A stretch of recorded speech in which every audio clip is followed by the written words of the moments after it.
Kelionės kombinacija, nei gamtos grožis, įvairialypė istorija ir kaiminiškumas. Kelionė į Latviją yra būtent tai. Tai puikiai galimybė pažinti, kitaip sakant, keliauk ir pažink. Čia kiekvienas miestas, pilis ar tiesiog kraštovaizdis kalba istorijos kalba, kurią verta išgirsti. Aplankyti Edolę, tai prisiliesti prie istorijos, kuri formavo Baltijos regiono likimą ir išgyventi ypatingą pagarbos jausmą mūsų bendram paveldui.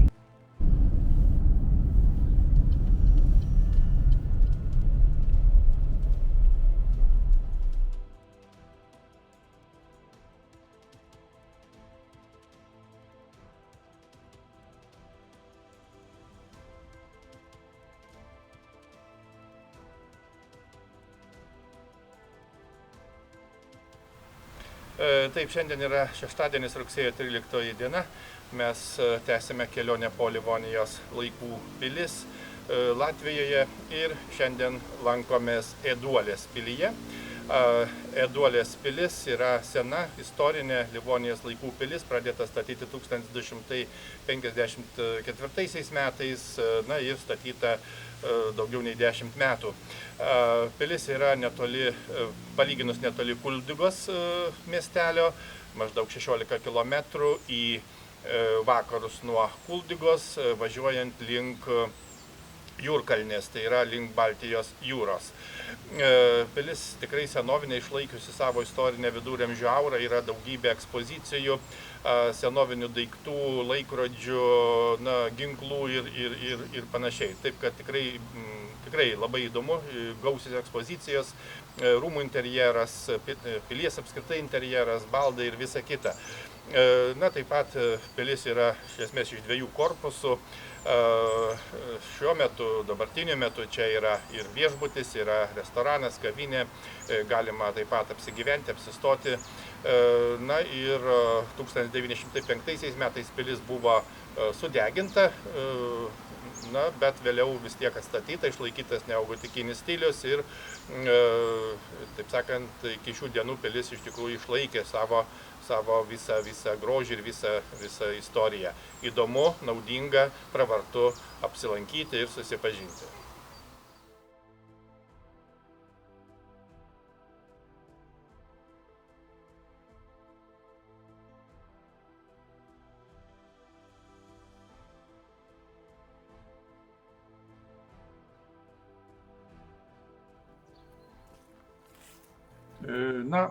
Einame į pilį ir bandysime ją apžiūrėti.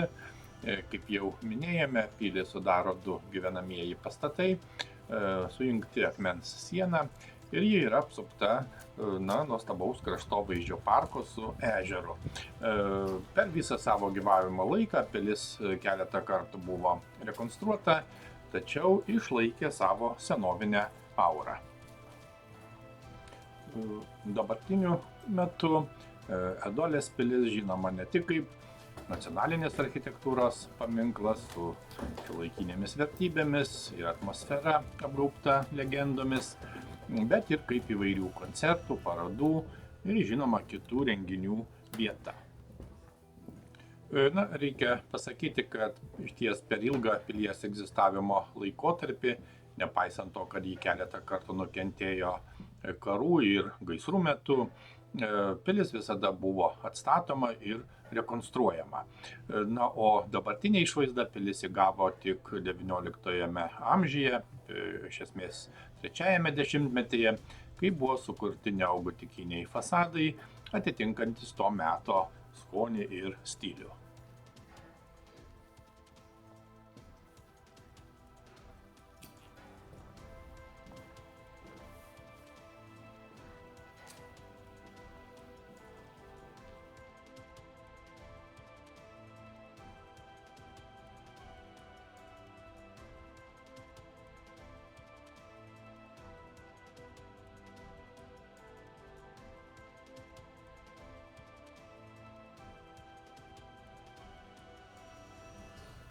Kaip jau minėjome, čia yra muziejus ir būtent šios viduramžių pilies muziejaus lankytojai gali apžiūrėti nuolatinę ekspoziciją. Čia yra vadinama baltoji, raudonoji, žalioji salės, taip pat biblioteka, galima apžiūrėti bokštą, taip pat vaikų žaislų kambarį, na ir kitas patalpas, kur yra įvairūs eksponatai, tokie kaip skulptūros, antikvariniai daiktai, laikrodžiai, specialūs rankdarbiai, na taip pat apžiūrėti kitus viduramžių pilies kambarius.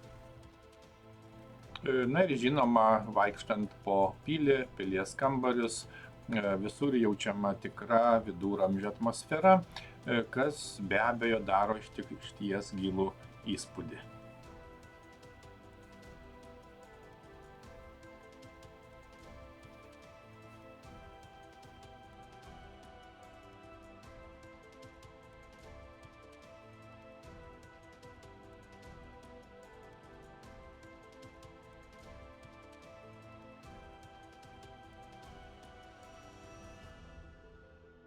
Na, kaip jau minėjome, istorijos bėgyje pilis priklausė Kuržemės vyskupijai, vėliau ją valdė baronų von Ber giminė. 1905 metais pilis buvo dalinai sudeginta Rusijos revoliucijos metu, bet vėliau atstatyta laikantis gotikinės stilistikos. Pilies teritorijoje taip pat yra ir ūkinis kiemas, bokštas, akmeninė siena, bei žinoma peizažinis maždaug 8 hektarų ploto parkas su tvenkiniu. Na, kitaip sakant, Erdolės pilies istorija prasideda 13 amžiuje, tiksliau 13 amžiaus viduryje, kaip vyskupo rezidencija, per laiką vėliau ji tampa baronų rezidencija, patyrė taip pat karinius ir socialinius sukrėtimus, buvo iš dalies sunaikinta ir atstatyta, išlaikydama savo istorinį žavesį iki šių dienų.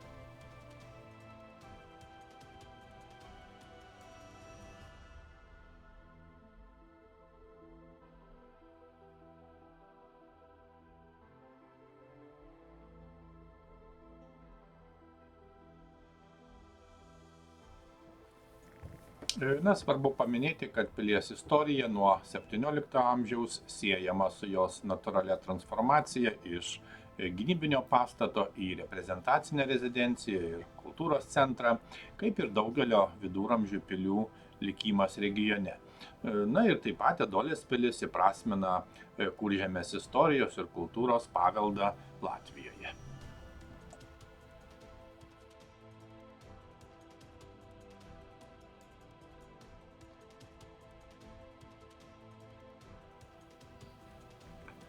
Na, pilies muziejuje, kaip matome, išties gausu eksponatų susijusių su viduramžių gyvenimu, pilies istorija ir vietos kultūra.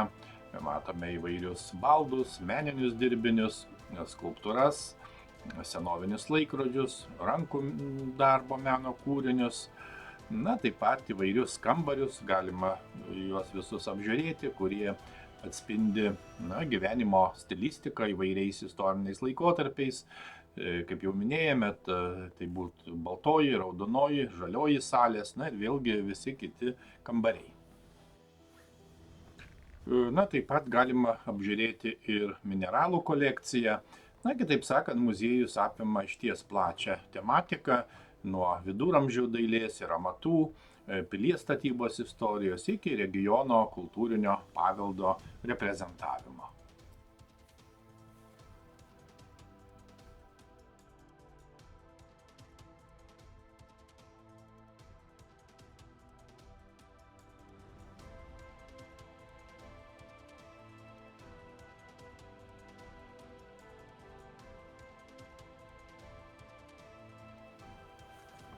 Na, pilis taip pat žinoma žymi tuo, kad yra vienintelė pilis pastatyta Kuršo vyskupijoje. Tai liudija apie jos ilgametę svarbą ir įtaką regione. Na ir šis išskirtinis pastatas buvo karinių veiksmų, strateginių įvykių ir kultūrinio gyvenimo liudininkas. Pilyje taip pat galima pamatyti vertingų archeologinių radinių. Na, iš pradžių pilis turėjo tik 2 aukštus ir ginklų galeriją palėpėje. Visos gyvenamosios patalpos buvo įrengtos 2 aukšte.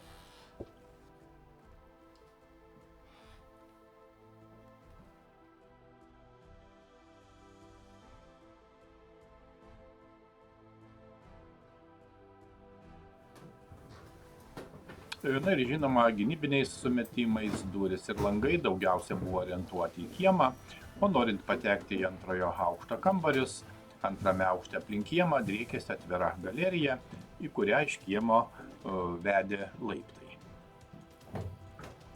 Lipame į pilies bokštą, tai išties tvirtas akmeninis bokštas, kuris buvo naudojamas tiek gynybai, tiek kaip stebėjimo vieta. Bokštas buvo neatsiejama pilies gynybinės sistemos dalis, leidusi stebėti apylinkes, žinoma, ir saugoti pilį nuo priešų. Istoriškai bokštas buvo svarbus ne tik kaip gynybinis statinys, bet ir kaip simbolinė pilies dalis, kuri išlaikė viduramžių estetiką ir architektūrą per pilies rekonstrukcijas. Na ir viršutinis aukštas suteikdavo puikią apžvalgos vietą, iš kurios matosi aplinkiniai parkai, ežerai, na ir visas kaimas.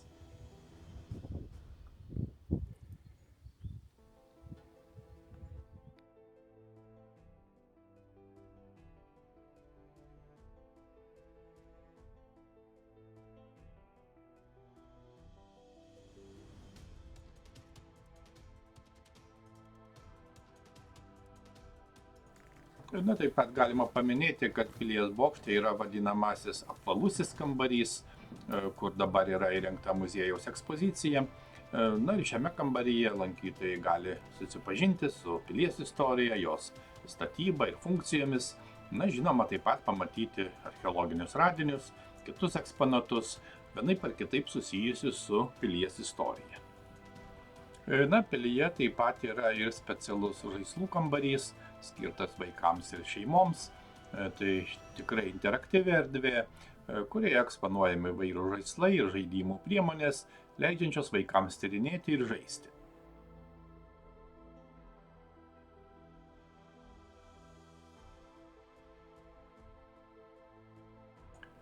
Na, vidinėme kieme yra senovinis šulinys, kuris buvo svarbus pilies vandens tiekimui, ypač karinių veiksmų arba apsiausties metu. Na, šulinys yra tradicinės viduramžių pilies infrastruktūros dalis, leidžianti užtikrinti gyventojų ir karių vandens tiekimą be poreikio išeiti už pilies sienų. Apžiūrime ir pilies rūsius.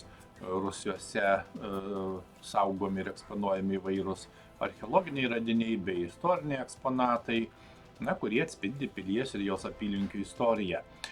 Pilies rūsys, kaip žinia, yra viduramžių pilies struktūros dalis, kurioje anuomet buvo laikomos atsargos, maisto produktai, žinoma, vynas. Na, tai buvo svarbi pilies ūkio dalis, užtikrinanti pilies gyventojų aprūpinimą atsargomis ilgais žiemos mėnesiais arba apsiausties atvejais. Na, dabartiniu metu rūsys yra prieinamas lankytojams kaip muziejaus erdvė, kurioje demonstruojamos pilies istorijos detalės, įvairūs daiktai susiję su viduramžių pilies gyvenimu, įskaitant indus, buities rakandus ir kitus archeologinius artefaktus. Na, tai suteikia galimybę pažinti viduramžių pilies gyvenimą iš vidaus, atskleidžiant tam tikras techninės bei kasdienės funkcijas.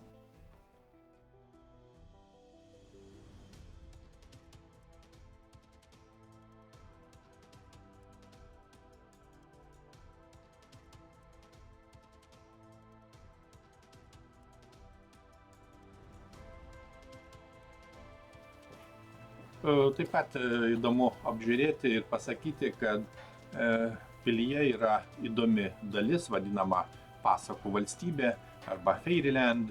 Na, tai specialus muziejaus skyrius skirtas vaikams ir šeimoms, kuriame lankytojai kviečiami į pasakišką, fantazijų kupiną erdvę.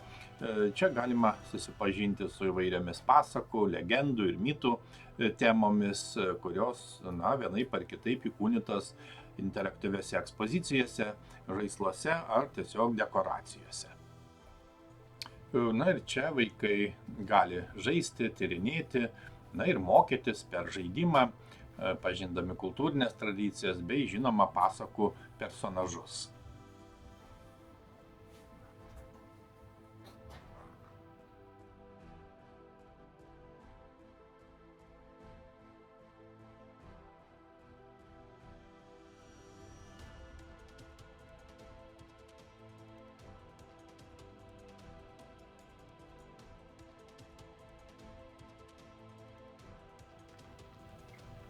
Na, išties įdomi edukacinė erdvė, skatinanti vaikų ir ne tik kūrybiškumą, vaizduotę ir domėjimąsi legendomis bei istorijomis, kurios susijęs su Pilies regiono kultūra. Na ir šis skyrius dažnai tampa renginių ir šeimų susitikimų vieta, kur vyksta įvairios edukacijos, na ir tiesiog interaktyvūs užsiėmimai, veiklos. Taigi nebejotina, kad pasakų valstybė Edolės pilyje yra išties unikali edukacinė erdvė, kuri suteikia lankytojams ypatingą patirtį, na ir padeda giliau susipažinti su regiono kultūriniu paveldu, būtent per pasakas ir įvairias fantazijas.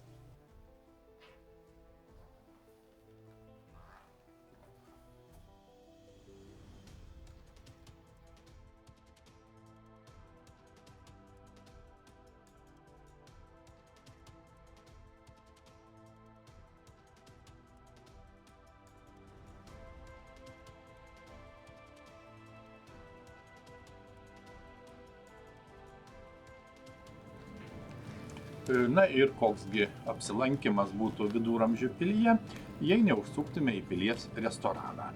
Būtinai reikia apsilankyti, na ir kažkuo pasivaišinti. Na ir dar įdomu paminėti, kad pro Eduolės miestelį ėjo Hanzos pirklių kelias. Pilies sandėliuose būdavo sukraunamos išgabenti paruoštos gėrybės, odos, kailiai, vaškas, mediena, degtinė, amatininkų dirbiniai, grūdai. Livonijos ordinui Hanzos pirkliai atveždavo vyno, druskos, prieskonių, audinių, geležies. Na, vėliau susikūrus Kuržemės ir Žiemgalos hercogystei, prekės pro Eduolę tranzitu buvo gabenamos toliau. Taigi, tai yra vienintelė Kuldigos apylinkėse išlikusi gerai tvirtinta mūrinė pilis, verta apsilankyti.